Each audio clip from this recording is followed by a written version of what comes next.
today's show, Danny Marang, the host of Jacked Ramsays, and also Danny and Dusty, and 1080 The Fan on your radio here in Portland, joins the program. We talk about the Blazers offseason and what's next for this small but intriguing team. Welcome to Locked On Blazers. Let's get into it.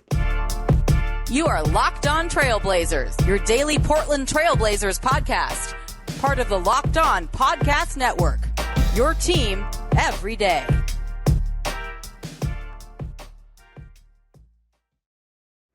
What up, world? It's your past first point guard and Trailblazers reporter, Mike Richmond. You're listening to another episode of Locked On Blazers, part of the Locked On Podcast Network, available wherever you get podcasts. Today's show is a fun one. I'm going to play you the first part of my conversation with Danny Marang. We talked for a whole long time, and this is just part one of our chat. We talk about what happened this offseason with the Blazers and what's next for an intriguing but somewhat puzzling group. It's a ton of fun. Take a listen. Joining me now, you've heard him on your radio dial every day of the week, 12 to 3. Dusty and Danny on 1080 The Fan, of the host of Jacked Ramsays, your Trailblazers podcast, streaming twice a week and then every single day when the season starts. After every game, the hardest working man in Blazers entertainment. Danny Marang, how you doing? Welcome. I'm doing good, man. See, I did that twice a week thing and then none for the past week because Brandon and I have done nothing because there's not much going on. And my God, I needed a break.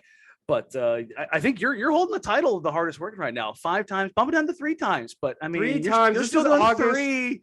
That's still pushing it. That's still a little bit.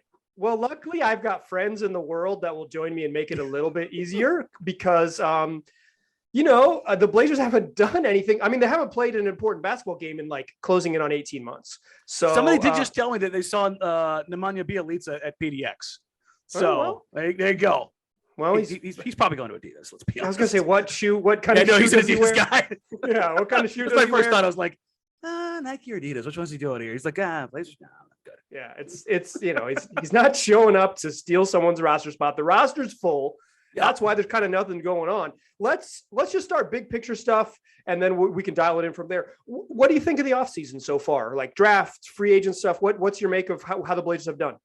So it took me a lot to kind of wrap my head around the draft stuff as far as because the folks that I trust very much were like, they're going to trade this pick. I mean, I was talking about OG back in March because I had a source that had told me then that like they're chasing OG really hard. They're going to try to use the clutch crowbar and get him out of Toronto. And I was like, that'd be pretty spicy. Okay. And then there was like, as it got closer to the draft, it was Shaden. And I'm like, there's no way. That's gotta be smokescreen. There's just no way. And it was all that.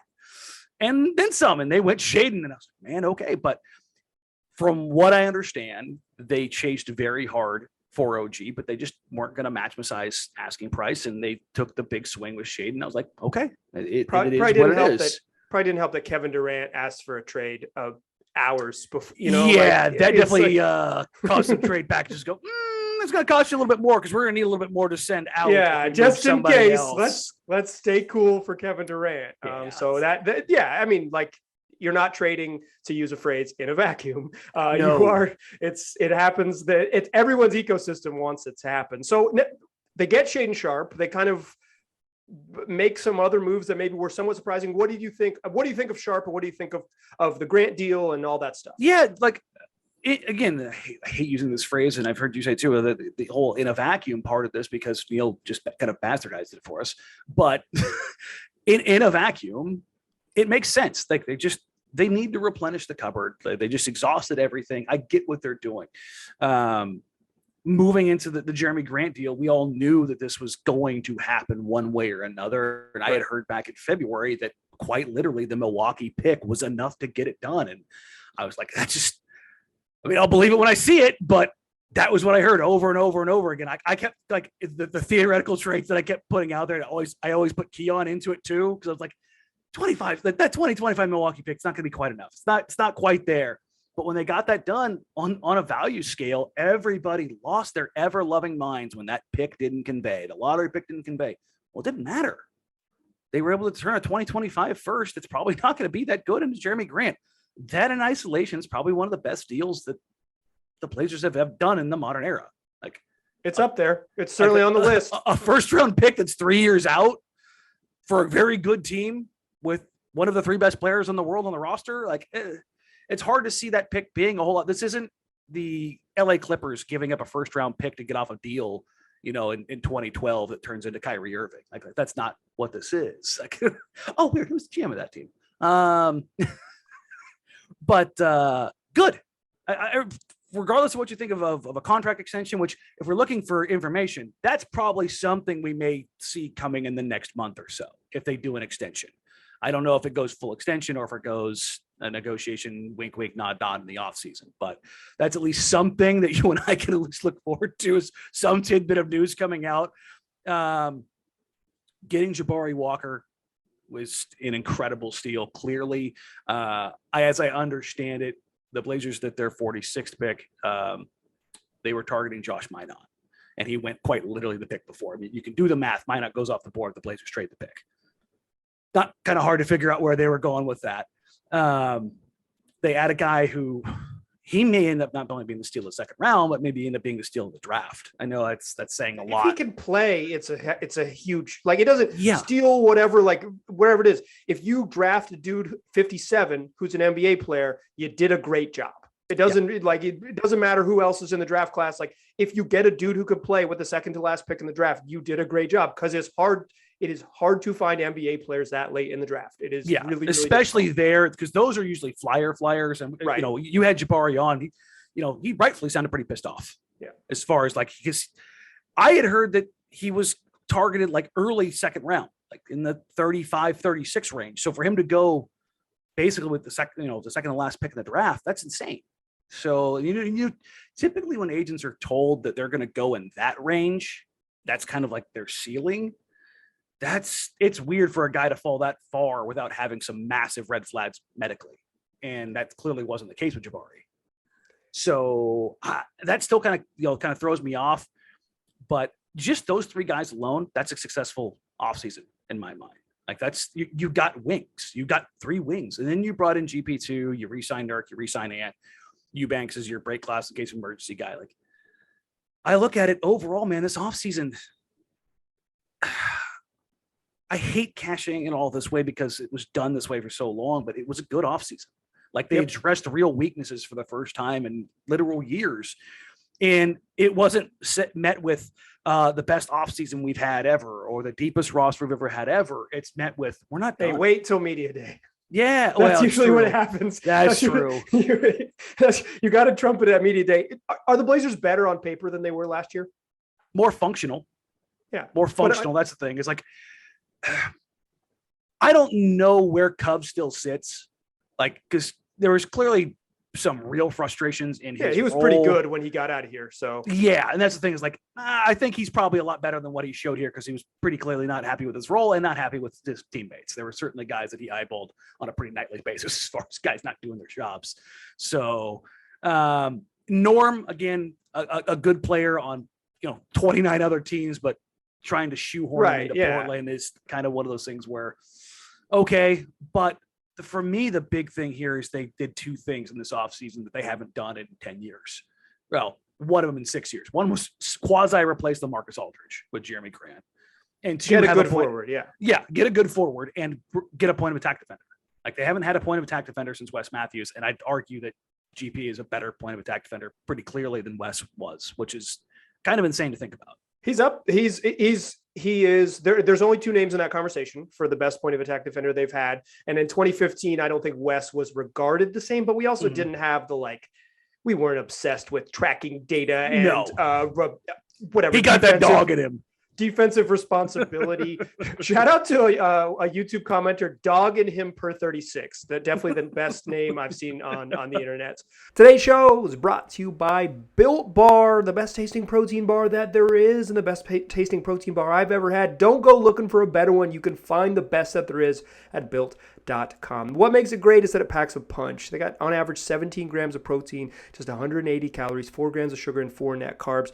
And what makes it the best? beyond the punch is that it comes in great flavors. For me, I love peanut butter brownie and cookies and cream, but they've always coming out with new stuff. They're always coming out with new flavors, plus the staples that you know and love, like salted caramel and double chocolate. So go right now, go to Built.com, use the promo code LOCKED15. You'll get 15% off your next order. That's promo code LOCKED15 for 15% off at Built.com. All right.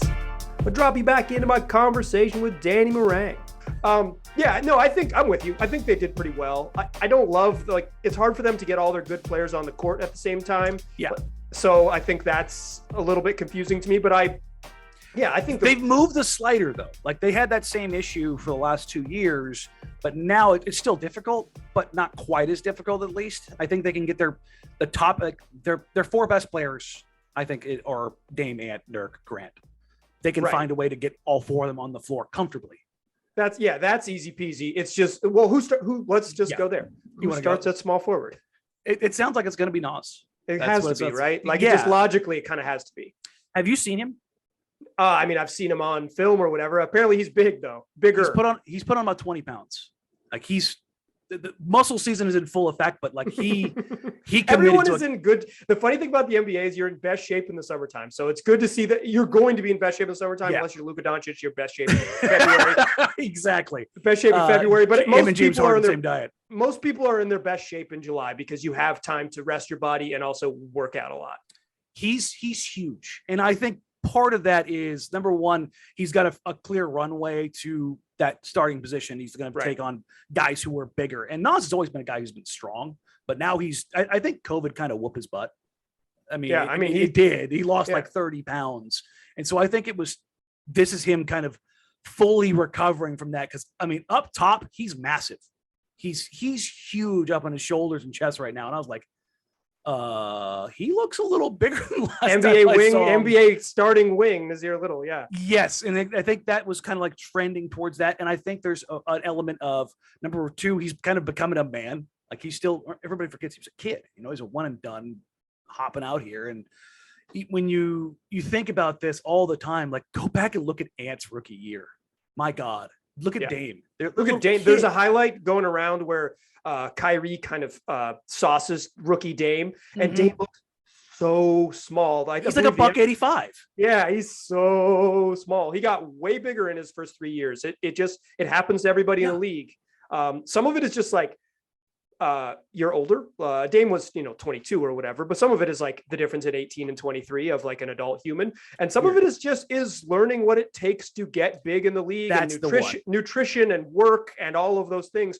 And for some guys, it takes 3-4 off seasons to be like, I get it. This is what it's going to be like if I want to get where I want to go. And I think it's not a work ethic thing. It's just a understanding, the knowledge thing. Yeah, understanding of what it takes diet wise and physically to get there. And Nas has been open and honest about like, listen, man, my diet sucked. Like I'd go get, I'd be hungry, and I know where he lives. And he's like, there's a Chipotle right down the street. And he's like, that's where I kind of roll down to. And I'm like, yeah, that's too close for you, man. So that much money that young, like you can get it whatever you want. He's like, I got junk in the pantry. And he looks like he is kind of gotten out of that stuff. And like, it's so easy for everybody, like, oh, if I had all this money, I would go spend it on a chef, and I would go do this. And it's really easy until you get that money. And then all of a sudden, and it's also the discipline of, you're not always home. Like you spend a lot of time on the road. You come back to your house from a road trip at 3 a.m. You have like, it's every day. It's an everyday thing. And then it's every day when you want to like finally have a break from your grueling, physically demanding job. And sometimes you just want that Chipotle. Yeah. Like I'm a person who eats poorly when he's not at his best. Like, come on. It's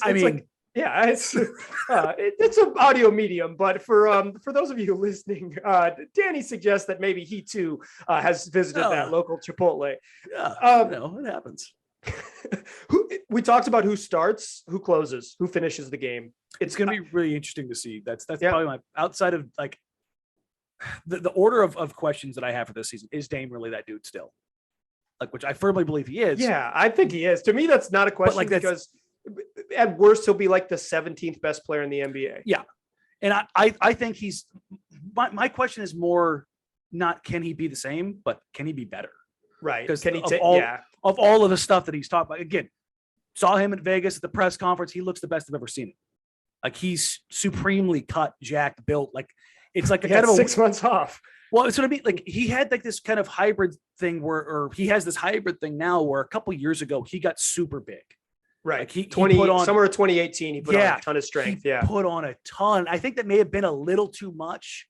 And he dialed it back and he got a little, he remembers he tried the vegan thing and he couldn't keep weight on. Yeah. So I think this is like the combination again of like the LeBron CP3, like this is how you play late into 40. Career, you optimize like how much mass you can carry while also still being super lean. And I think Dame has found that sweet spot. And I think I want to see if the addition of Jeremy Grant and Ant being more of a natural, I think, creator, a playmaker than CJ wanted to be, if that eases some of Dame's offensive creation burden, which allows him to be better. Yeah, some of it is will he let go of the reins a little bit. Yes, that's the other side. Some of it is will he let go of the reins a little bit. The closing stuff, though, like I think it's the 4 guys you mentioned. I think it's you put your 4 best players on the court, and then Josh Hart. Or is it Hart? Is it Nas? Is it GP? Like right? Or do they go super weird? Like how many guys do you need Nurk on the floor to close the game with? Right, not many. 4, maybe even 9. Right, because like maybe you need some rebounding against other like Toronto. It's a bigger team that just plays big naturally. Yeah. Like a teams that are going to punish you just literally just on the glass. My question is though, like, can you ask Nurk to sit the final 6 minutes and then get the best Nurk for the first 42? And that was again the order of questions that I have. Like Nurk's been paid.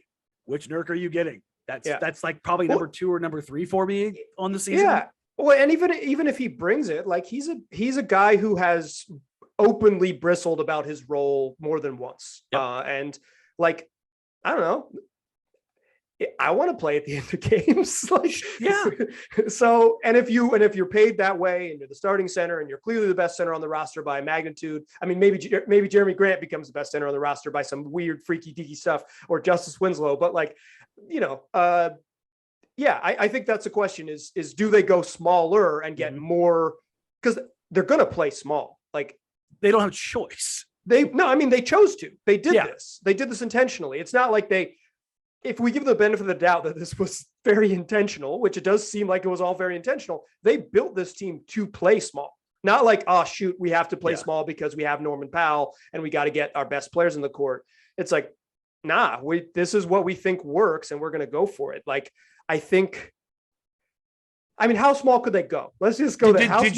Did you catch Nurk's comment when he signed, when they brought everybody in or before they left for Vegas? No, enlighten me. On the stage, he kind of mumbled it, and I don't think it got a lot of traction. But when Nurk's got the mic and he kind of looks over at GP, he goes, "Yeah, I thought they brought him in to back me up." And I was like, I wouldn't be surprised if they, like, in the roster, GP played a few minutes as a super small ball center. Well, on offense, he can be a center. Yeah, that's how I think that's how they're going to deploy him. So I think they'll run a lineup out there of like a Dame, Ant, Nas, Grant, GP. And just be super weird where you're like, oh, I guess Grant's the 5. And it's like, not really. Not on offense. No. Defensively, he'll have to play some 5. But on offense, GP's best role is screening and cutting. Like that's where you get the most stuff with him. Yeah. And so I think you're going to see these lineups or I could see them, throwing one out there where they take Nas off, or excuse me, not Nas. They take Ant off and they put Hart out there and they run Dame, Hart, Dame in the wings, basically Dame in every wing they have, like Hart, Nas, Grant, Winslow, like, which is basically the sort of 2018 Rockets with James Harden style, where it's like, let's go small, but we're going to be strong. And those dudes are strong. Josh Hart is not long, but he's strong enough to guard up. Same with Winslow. Every one of those guys is. Yeah. Strong enough to, even if you look at Jeremy, who like is a lean guy, like he plays against the big bodied apex wings. Like that's what he does. So it's not, you're not asking him to do anything that he hasn't already done. Yeah, he's I guess I'm concerned about the length there, but I'm not really concerned about the strength. I just wonder, the breaking point of that. Yeah. Like how far can you push it in? it's been pretty much shown, I guess, over the last 3 years that in the playoffs, that style is sustainable. The 82, though, that's what Yes, matters. but You're the going to get Blazers punished. Yeah, and the Blazers aren't really good enough to punt the first 82 games, right? Like No. they've got to get into the tournament and then use it. So I kind of wonder if there's how much can you like how far can you get away with it? Which is like when I look at this, it makes me think that Jeremy Grant and Yusuf Nurkic are the two most important players in the roster because those dudes got to play and they got to play a bunch. Like a week without Nurk is going to sting this roster so bad. And that's what I'm surprised that they didn't go get a break glass in case of emergency pick. They will probably with the 2-way contract, right? But that's not the same thing. That's exactly. Not the same Like thing. you need somebody you can start. Like, because Nurk's going to miss 12 to 15 games. Like that's just what it is. And it's not even like a Nurk's injury prone. Nurk's 7 foot, 300 pounds. The only guy who's ever not missed 12, 15 games a year at that size is Shaq. Like that's the list. When you're that big, you're just going to miss time. I mean, what was it? His wrist that he broke just like on the most innocuous contact you've ever seen. Like this stuff like that just happens when you're that big. We're not supposed to be that big. And so stuff breaks down. Yeah. And even if it's just like a stomach bug and then a rolled ankle. Yeah, no, it's like that. That's just what it happens. A stomach bug where he misses a Friday, Sunday game, like those two games, those are troublesome because of this roster. Mm-hmm. And with Grant, they just don't have many fours. Like I think Justice Winslow could play the 4. Jabari Walker's 20 years old. I don't like he conceivably could, but I don't want to throw him out there. There's a weird thing where I think they're trying to protect him as an organization right now, as far as he's not going to do it. Like he's like, we're going to take it slow with him. I think they're trying to like soft launch him very much, but they're going to get into camp. And if he does what he did in Vegas against actual NBA players, he's going to get thrown in the fire. Yeah, he's got to be behind Trendon Watford right now. Like, I think Trendon's still going to end up being more of your 5. I think a 5, Eubanks, right? I agree. Eubanks is going to be like the third big at this point. I think they may end up giving like again that order of questions. Does Jabari knock Winslow out of the roster or out of the rotation? Yeah, that's really curious, right? Because if you're choosing to play Jabari, you're choosing not to play Justice Winslow. I think that's the coin toss. Yeah, like that's between those two. Do you think Trendon Watford is your entrenched day one starting or backup center rather? I talked to Chauncey when I was down there and I asked him like what the plan was for the starting 5 or the backup 5. And his answer to me was like, it's going to be an open competition, like between Drew and Trendon. Do you believe that? And I looked at him, I was like, and he just kind of gave me one of the head nods and smiles. And I was like, okay, Trendon in at the backup 5 and let's move on with it.